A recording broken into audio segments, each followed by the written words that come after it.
여러분과 우리 개개인이 가지고 있는 믿음, 우리의 하나님이나 예수님을 향한 믿음은 내가 만들어낸 것이 아닙니다. 우리가 스스로 믿게 된 것이 아니란 말입니다. 예수님이 안 믿어지는데 주변 사람들의 강요에 의해서 억지로 믿게 된 것도 아닙니다. 만약에 그렇다 그러면 그것은 참된 믿음일 수가 없습니다. 오직 믿음은 하나님의 은혜로 성령을 통해서 우리에게 주어집니다. 그래서 바울은 에베소서 2장 8절에서 말합니다. 같이 읽겠습니다. 시작. 너희는 그 은혜에 의하여 믿음으로 말미암아 구원을 받았으니 이것은 너희에게서 난 것이 아니요 하나님의 선물이라, 이렇게 말씀했던 것입니다. 이 믿음은 하나님의 은혜가 임하는 곳에만 나타납니다. 생겨납니다. 대부분의 경우에 은혜는 우리가 알지 못하는 순간에 호련히 그리고 갑자기 임합니다. 여러분들도 어느 순간 호련히 여러분 마음에 믿음이 들어와 있는 것을 경험하셨을 것입니다. 우리 중에 자신이 거듭난 날, 회심한 날 아는 사람도 있을 수 있습니다. 내가 언제 태어났다. 그래서 어떤 사람들은 그날을 영적인 생일이라 이렇게 말할 수 있습니다. 그런데 또 더 많은 사람들은 자기가 언제 확실하게 예수를 믿고 회심했는지 모르는 사람이 있을 수 있습니다. 그것도 상관이 없습니다. 어느 순간인가 하나님께서 역사하셔서 어느 순간 말씀을 듣고 예배 드리다 보니까 마음에 믿어지게 되고 그러한 순간이 생기게 됐던 것입니다. 저도 마찬가지입니다. 제가 회심한 날 저는 정확히 알 수 없습니다. 나중에도 제가 말씀드렸지만 초등학교 때도 시골에 있을 때 좀 교회를 여러 군데 다녔었고 중학교 2학년 때부터 열심히 나가다가 고등학교 1학년 때 회심했는데 어느 순간에 회심한지를 몰랐는데 예수가 믿어지는 거예요. 그때부터 교회를 열심히 나가게 됐습니다. 그리고 고등학교 2학년 때 제가 목사가 되기로 그렇게 소원을 했었습니다. 여러분들도 저와 비슷한 분들이 많으실 것입니다. 이처럼 하나님의 은혜는 내가 알지 못하는 가운데 호련히 그렇게 임하는 경우가 많습니다. 오늘 우리가 본문 속에서 그것을 보게 됩니다. 감옥에 갇힌 베드로에게 어떤 믿음이 있었는가를 오늘 이 시간에 살펴보길 원하고, 또 하나님의 은혜가 어떻게 임했고 어떤 식으로 일어났는지를 이 시간에 살펴보길 원합니다. 성령께서 이 말씀을 같이 나누는 여러분과 저에게 은혜 주시길 바랍니다. 먼저는 옥중에서 잠을 잘 수 있었던 믿음, 옥중 숙면의 믿음, 이것이 베드로에게 있었다 하는 것을 보겠습니다. 헤롯 아그리빠 1세가 유대인들의 환심을 사기 위해서 사도 야고보를 참수형에 처하고 베드로마저 죽이려 했던 것은 헤롯이 유대교 지도자들을 비롯한 유대인들이 사도들을 미워하는 것을 잘 알았기 때문이라고 지난 시간에 이미 말씀을 드렸습니다. 우리가 알고 있는 것처럼 유대인들이 사도들을 그토록 싫어한 이유는 자신들이 14년 전쯤에 신성 모독죄로 몰아서 십자가에 못 박아 죽인 나사렛 예수가 다시 살아나셨고 그분이 인류를 구원하기 위해 이 땅에 오신 메시아였다라고 사도들이 전하고 다녔기 때문입니다. 지금 이때의 시점은 이 지금의 시간 배경은 주후 44년, 45년 이때쯤입니다. 그러니까 이때로부터 한 14년 전쯤이 주후 30년이죠. 이때 예수님께서 돌아가신 것입니다. 그때로부터 한 14년 정도 흐른 지금 시점에 유대인들이 이 사도들을 미워한 이유, 그 사도들이 다니면서 하는 말이 14년 전에 죽었던 그 예수가 메시아였다고 말하는 것이고 그분이 죽지 않고 부활해서 살아났고 승천하셨다 하는 이 말을 전하고 다니기 때문에 이것을 유대인들이 싫어했다 하는 것입니다. 유대인들은 나사렛의 가난한 목수였던 예수가 메시아라는 이 사도들의 증언을 그 예수를 십자가에 못 박아 죽인 자신들에 대한 도전으로 간주했던 것입니다. 야고보가 목배임을 당해 죽었던 근본적인 이유가 여기에 있었고, 베드로가 오늘 지금 본문에 보면 감옥에 갇혀 있잖아요. 이전에도 이미 성경 읽어보십시오. 2번이나 더 감옥에 투옥된 적이 있습니다. 이번 지금 세 번째인데 이렇게 세 번째나 감옥에 갇혀서 내일이 되면 이제 목 잘려서 처형당할 그러한 지경에 처하게 된 이유도 바로 여기에 있었던 것입니다. 이 사람이 예수를 전하고 다니기 때문에 이 사람이 너무너무 미웠던 것이죠. 그래서 이 사람을 죽이고자 했던 것입니다. 마침내 베드로가 참수형을 당하기 전날 밤이 되었습니다. 한 조를 이루고 있는 4명의 군사 중에 2명은 베드로가 갇힌 감방 문 바로 바깥에서 보초를 서고 있고 나머지 2명은 감방 안에서 이쪽 팔에 한 사람, 이쪽 팔에 한 사람, 그렇게 수갑을 차고 있으니 가운데 있는 베드로 얼마나 불편했겠습니까? 근데 그 정도로 엄격하게 감시를 하고 있었던 것입니다. 이제 곧 날이 밝으면 베드로는 참수형을 당해 죽게 되어 있습니다. 이런 상황에서 한번 생각을 해보십시오. 보통의 상식을 가진 사람이라면 그 밤이 지나면 자신이 죽어야 한다는 사실을 아니까 그때 마음이 어떻겠습니까? 내일 날이 밝으면 나는 목 잘려서 일주일 전에, 열흘 전에 죽었던 야고보처럼 나도 죽게 된다는 생각을 하면서 감옥에 있을 때 이 사람 마음이 어떻겠습니까? 얼마나 두렵겠습니까? 얼마나 불안하겠습니까? 얼마나 공포스럽겠습니까? 그런데 지금 베드로는 어떻게 하고 있습니까? 베드로가 지금 무엇을 하고 있습니까? 이러한 상황에서 베드로는 지금 잠을 자고 있다 하는 것입니다. 두려움에 떨다가 자기도 모르게 잠깐 졸았거나 선 잠을 자고 있는 게 아니었습니다. 7절 말씀 보십시오. 거기 보시면 감방에 나타난 주님의 사자가 베드로의 옆구리를 쳐서 깨울 정도로 깊이 잠들어 있는 것입니다. 옥중에서 숙면을 아주 잘 자고 있는 것입니다. 이쪽에 간수 한 명, 이쪽에 간수 한 명, 자기 양팔을 수갑을 채우고 있는데도 불구하고 우리 베드로 선생님이 이렇게 잘 주무시고 계시다 하는 것입니다.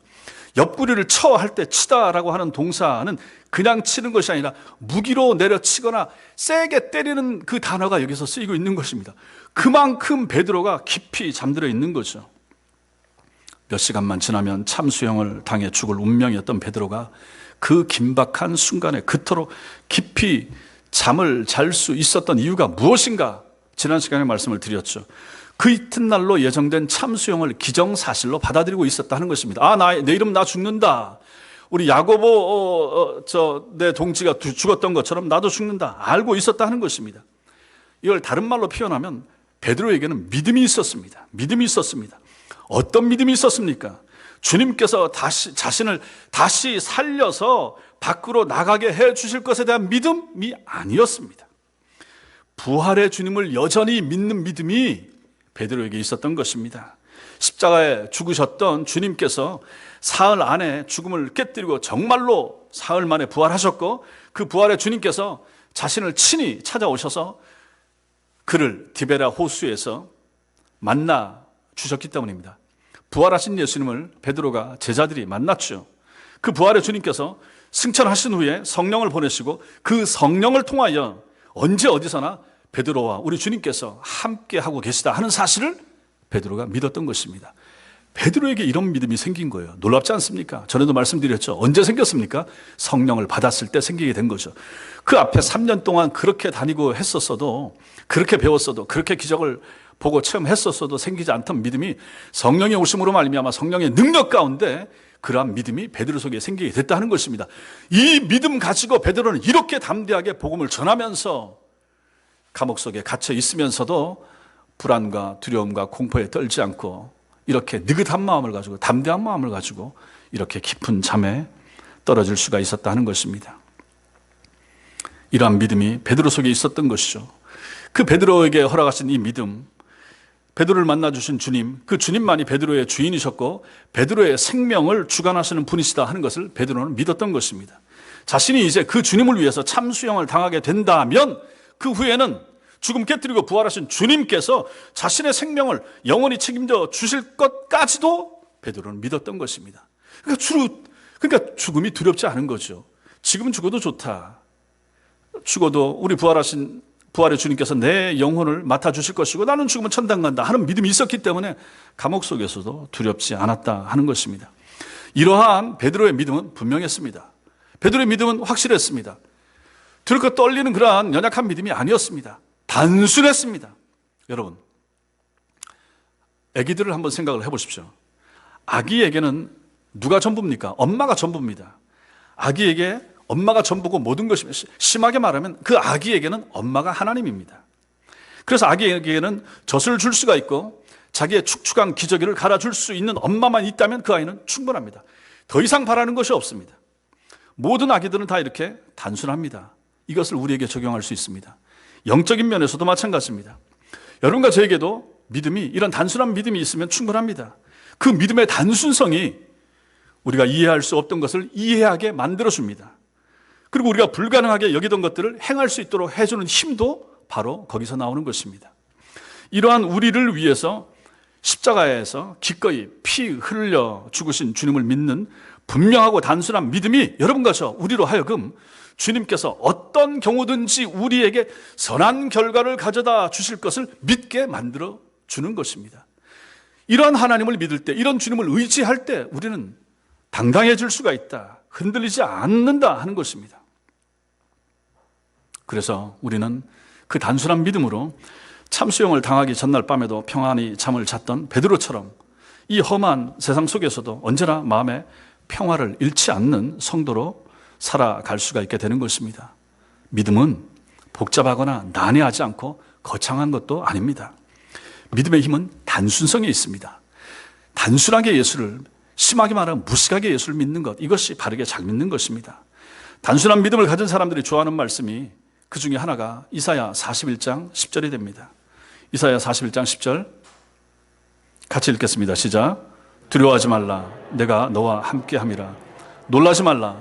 나는 내 하나님이 됨이라. 내가 너를 굳세게 하리라. 참으로 너를 도와주리라. 참으로 나의 의로운 오른손으로 너를 붙들리라. 아멘.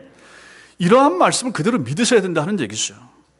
어떤 순간 어떤 환경 속에서도 우리를 붙드시고 우리를 도우시는 그런 하나님, 그런 하나님을 향한 믿음, 신뢰, 이것이 우리에게 필요한 단순한 믿음이라 하는 것입니다. 주님께서도 또 말씀하십니다. 요한복음 16장 33절 읽겠습니다. 시작. 이것을 너희에게 이르는 것은 너희로 내 안에서 평안을 누리게 하려 함이라. 세상에서는 너희가 환난을 당하나 담대하라. 내가 세상을 이겼노라. 이것도 마찬가지입니다. 주님은 우리가 환난 많은 세상을 살아가야 하는 존재인 것을 잘 아십니다. 그러므로 여러분과 제가 환난 없게 해주세요라고 기도할 필요는 없다 하는 것입니다. 그렇게 기도한다고 해서 하나님이 들어주시지 않는 경우가 많기 때문입니다. 우리 주님은 우리의 삶에서 만나는 모든 환난을 우리가 원하는 방향으로 제거해 주시지 않습니다. 주님은 우리가 환난 속에서도 주님과 동행하면서 주님이 주시는 평안을 누리면서 살기를 주님은 바라고 계시다 하는 것입니다. 그래서 이 말씀을 우리에게 주시는 거예요. 담대하라. 내가 세상 이겼다. 내가 이긴 세상, 내가 너와 함께하고 너를 붙들고 갈 테니까 담대해라. 겁내지 마라. 너무 어려워하지 마라. 그러한 단순한 믿음 가지라. 주님이 이렇게 말씀하십니다. 이러한 믿음이 여러분과 저에게 있게 되길 바랍니다.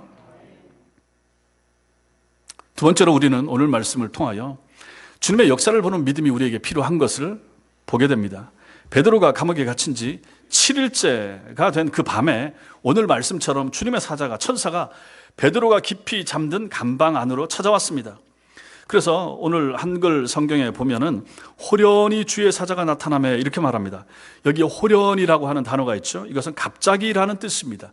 갑자기라는 의미의 부사가 되죠. 이 부분을 헬라어 성경은 카이이두하고 시작합니다. 그런데 보라 이렇게 나오는 거죠. 이 이두라고 하는 거, 이것은 보라라는 뜻이죠. 영어로 behold 이런 뜻입니다. 이 성경을 기록한 누가는 처형 전날 그 마지막 순간에 주님의 사자가 베드로 감방에 나타났음에 대한 이 사실을 감탄과 감격과 감동을 그대로 전하기 위해서 이거 보세요. 그런데 보십시오. 카이이두 하면서 이런 놀라운 일이 생깁니다 하는 것을 알려주기 위해 이 단어를 쓰면서 시작하고 있는 것입니다. 베드로에게 초점을 맞춰서 이 부분 말씀을 한번 보십시오.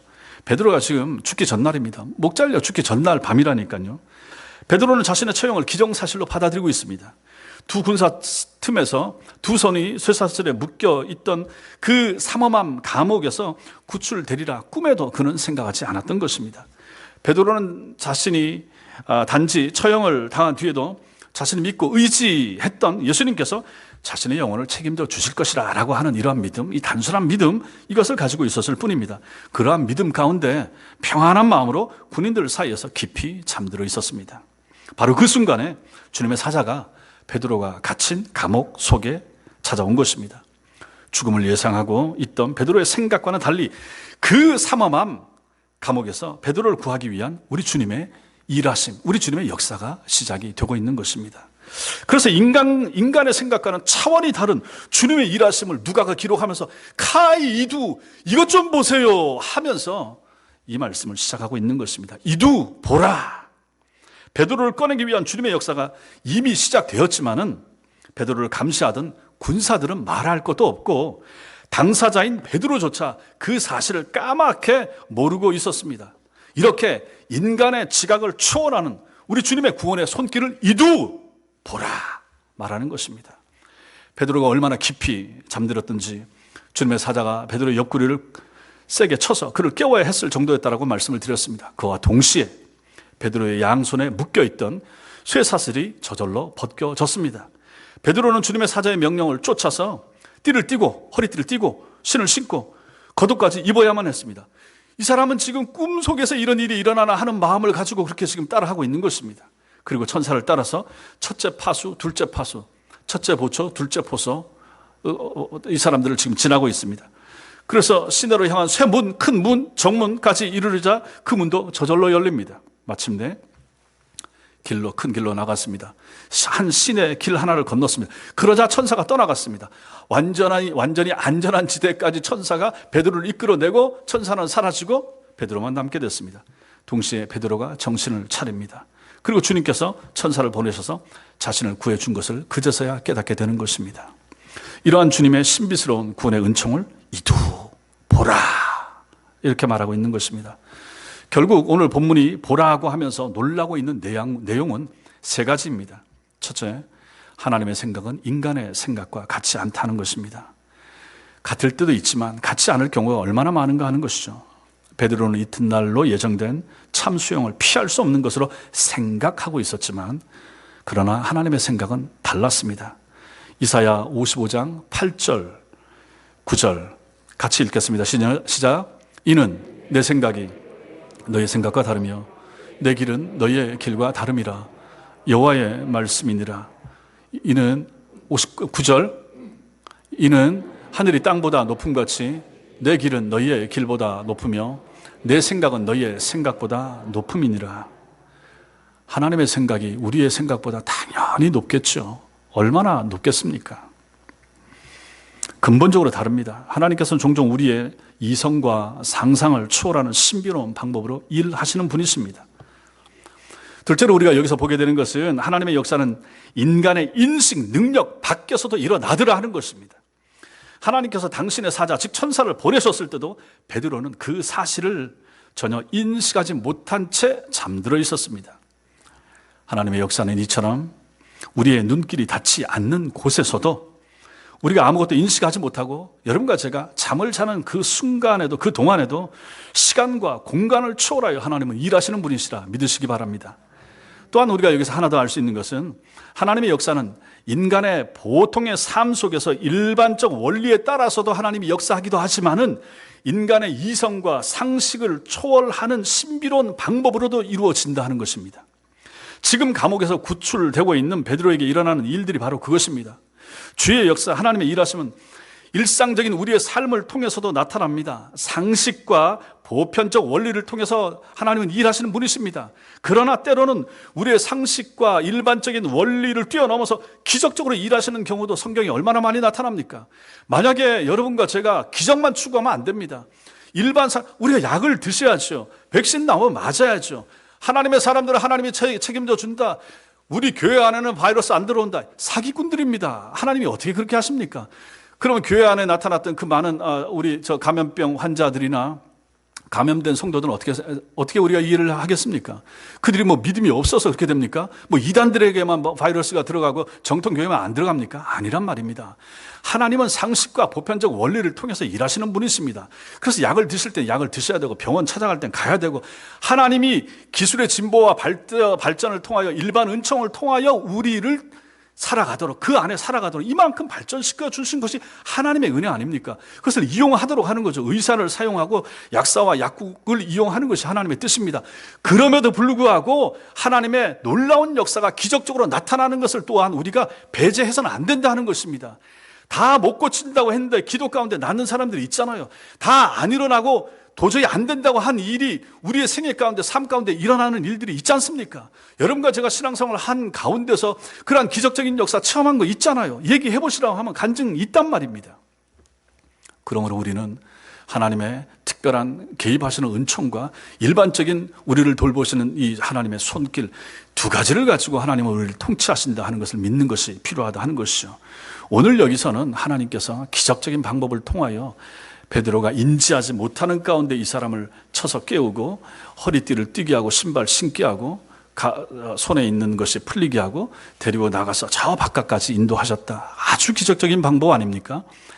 이것은 이러한 때는 하나님께서 또 이렇게 일하시더라 하는 것입니다. 이 두 가지 하나님의 일하시는 원리를 우리가 분명히 아는 것이 필요합니다.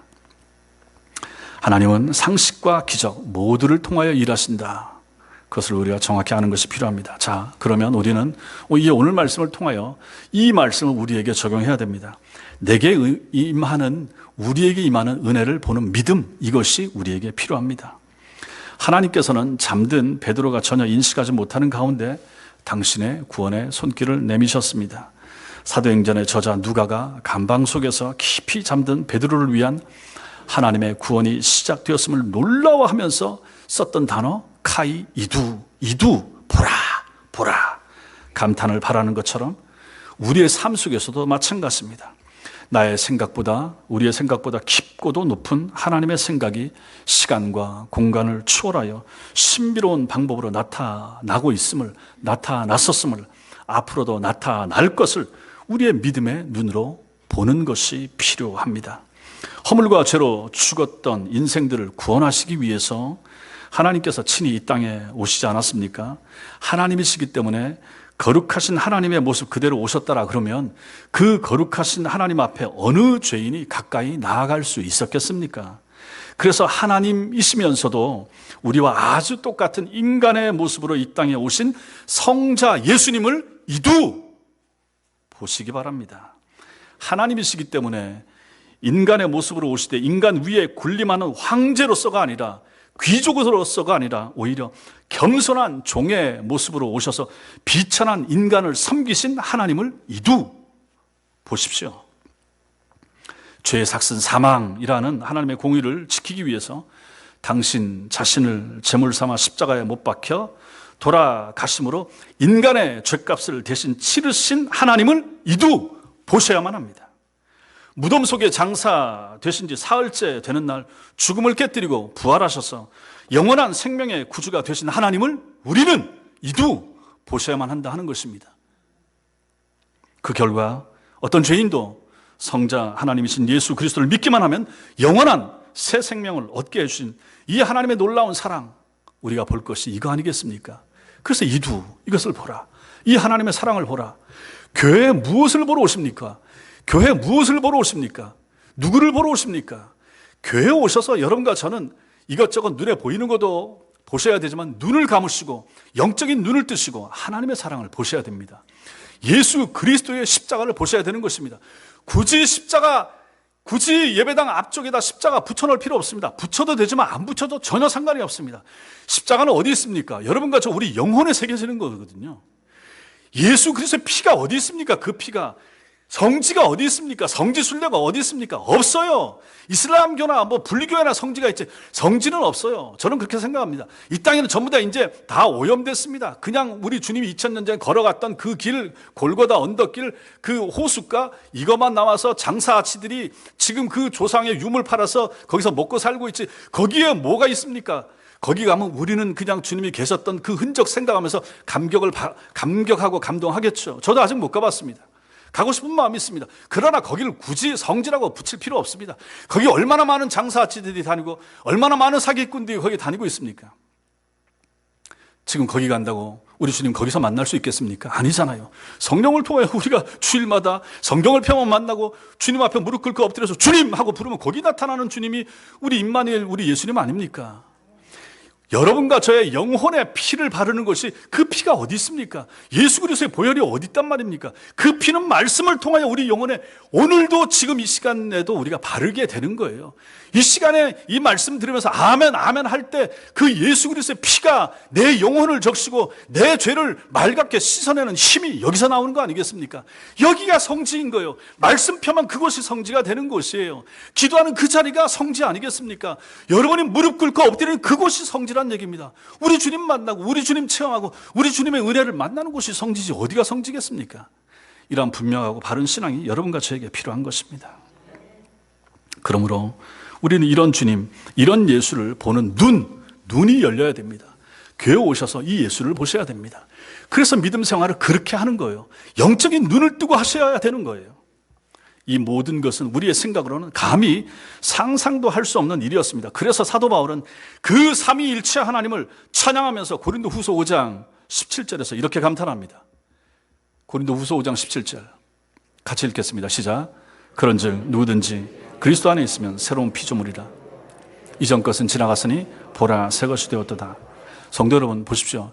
이런 말씀을 마음에 잘 새기십시오. 신자가 된 사람은 새로운 피조물입니다. 외모는 그대로입니다. 그런데 속사람이 새롭게 되었습니다. 이전에 주님을 모르던 나는 지나가고 새 것이 된 것입니다. 그래서 마지막에 새 것이 되었도다 할 때 이 되었도다가 헬라어 문법에서 이 시제가 완료형 이렇게 나옵니다. 완료형이 무엇입니까? 과거에 이루어진 사실이 현재에도 그 효력이 여전히 지속되고 있을 때 완료형을 씁니다. 이미 새 것이 되었음과 동시에 계속해서 그 새로움이 지속되고 있다 하는 것입니다. 옛날 새 것이 됐는데 지금도 새 것이란 얘기예요. 30년 전에 회심하고 예수를 만나서 새 것이 됐는데 10년 지나고 20년 지나고 오늘 내가 이 자리에 앉아 있는데 난 뭡니까? 새 것인 거예요. 놀랍지 않습니까? 아니 우리가 쓰는 물건 가운데 사면 그때부터 중고가 되고 그때부터 값이 떨어지잖아요. 다 옛 것이 됩니다. 헌 것이 됩니다. 그런데 신앙은 안 그렇다고 그러는 거예요. 보라 새 것이 되었도다. 보라 새 것이 되었도다. 놀랍지 않습니까? 여러분과 제가 새 것이에요. 나이가 들어도 새 것입니다. 연세가 70이 되고 80이 드셔서 예수 믿고 오늘 주님 앞에 나와서 예배드리는 여러분들은 새 사람이라 믿으시기 바랍니다. 얼마나 감사합니까? 우리를 이렇게 만들어준 거예요. 여러분과 저에게 이런 믿음이 필요한 거예요. 새 믿음 가지고 새 날을 맞이하여 새 주일날 이 예배를 또 나오셨기 때문에 얼마나 감사합니까? 우리에게 또 하나님께서 은혜를 주시잖아요. 예배를 통하여, 말씀을 통하여 새로운 은혜를 주셔서 새 날을 살게 하시고 또 새로운 날에 또 새로운 은혜를 주시고 이것이 여호와 하나님의 은총, 여호와 이레의 하나님의 도우심과 역사 아니겠습니까? 이런 것을 볼 수 있는 그 눈이 여러분과 저에게 필요한 것입니다. 얼마나 감사합니까? 바울은 본래 바울이 성도들을 잡아 죽이던 그런 악당 아니었습니까? 나쁜 사람 아니었습니까? 박해자 아니었습니까? 그러한 사람이 자신의 죄값을 대신 치러주신 예수 그리스도 안에서 새 생명을 얻은 것이죠. 얼마나 감격스러웠던지 얼마나 놀라웠던지. 그래서 저기 보라 새 것이 되었도다. 보라가 바로 이두라는 거죠. 보라 새 것이 되었도다. 보라 내가 새 것이다. 보라 너희들도 당신들도 새 사람이 되었습니다. 이 은혜 안에서 사십시오 라고 이 말씀을 주고 있는 것입니다.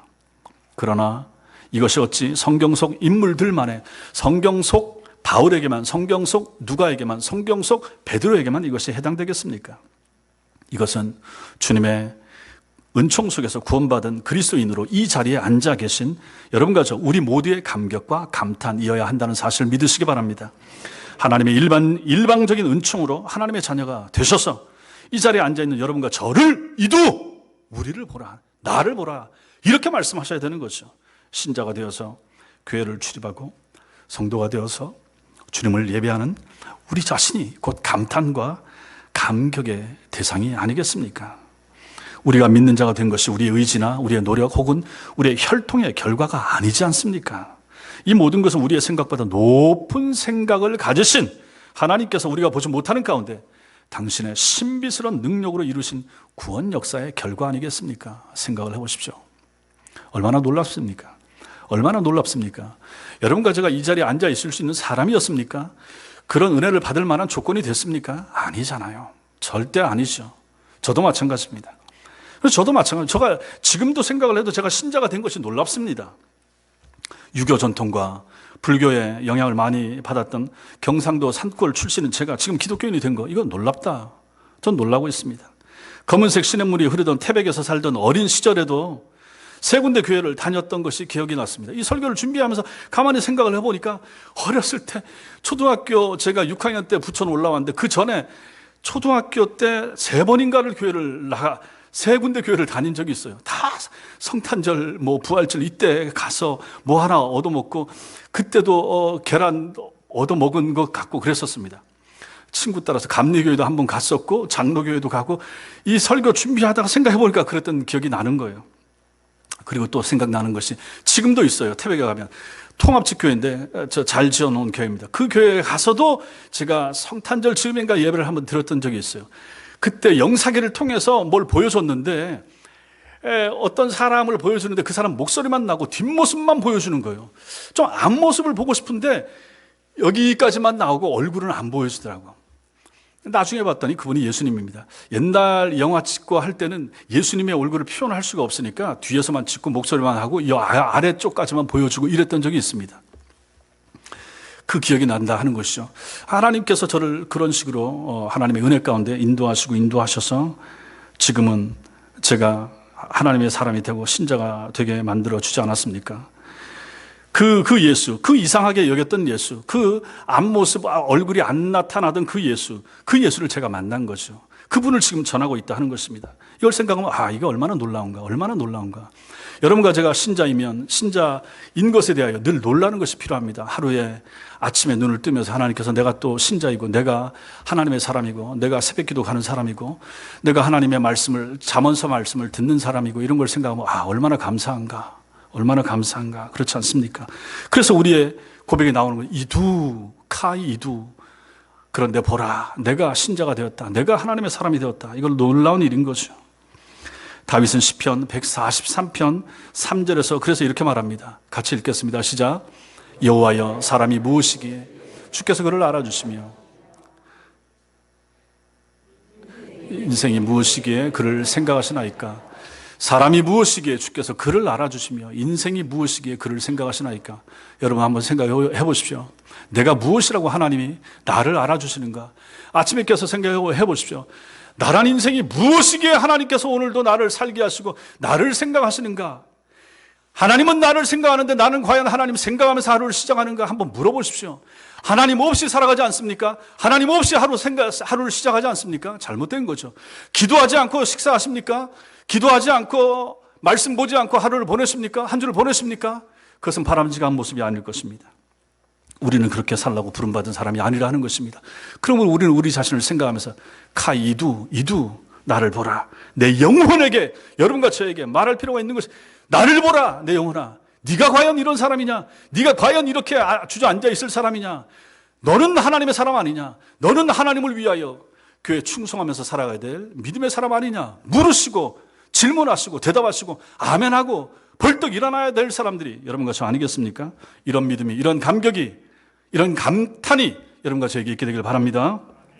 사랑하는 성도 여러분, 감옥에 갇혀 죽음을 기다리던 베드로에게 호련히 주의 사자가 나타났습니다. 이때 호련히는 감탄사로 보라 이 뜻이라고 말씀드렸습니다. 감격스러울 때, 크게 놀랄 때, 반전이 일어날 때 이두 보라 이렇게 외친다고 했습니다. 천사가 나타나 베드로를 깨우고 그의 손과 발을 자유롭게 만들어주고 투명 인간처럼 감방의 여러 문들을 지나서 큰 거리까지 이끌어내신 주의 역사가 얼마나 놀라운지를 설명하기 위해서 누가는 이두 보라고 했던 것입니다. 주의 역사, 하나님의 일하심은 언제나 놀랍고 감격스럽습니다. 이러한 주의 역사를 볼 수 있는 눈, 깨닫는 믿음이 필요합니다. 성도들의 신앙생활의 모습들은 사람 수만큼 다양하고 다를 수 있지만 믿음의 내용은 분명하고 단순해야 됩니다. 부활 예수를 믿고 주님의 능력을 믿고 우리 삶을 인도하실 주님을 믿는 믿음이 여러분과 저에게 필요한 것입니다. 그리고 죽음 이후에도 하나님께서 내 영혼을 책임져 주실 것을 믿는 믿음, 이러한 단순한 믿음, 분명한 믿음, 확실한 믿음이 필요하다 하는 것입니다. 이 믿음을 가진 사람들을 통해서 하나님께서는 당신의 일을 이루어 가시고 이러한 믿음을 가진 사람들을 통해서 하나님께서는 주님의 교회를 인도해 가시는 것입니다. 그러므로 교회 안에는 누가 필요합니까? 믿음 있는 사람들이 필요합니다. 단순한 믿음 가진 사람들이 필요합니다. 복잡하고 잔머리 굴리는 사람들이 아닌 우직하게 주님을 믿고 기도하면서 십자가 앞으로 나아가고 천성까지 갈 수 있는 그런 믿음 가진 사람들이 필요한 것입니다. 그래서 여러분과 제가 그런 믿음의 사람들이 되셔야 되는 것이죠. 지금 우리가 교회 외벽하고 수리하는 거 어렵다고 하고 생각도 못하고 그랬었잖아요. 그런데 하나님의 은혜 가운데서 같이 기도하면서 마음을 모아서 하고 하니까 일이 이루어지고 있지 않습니까?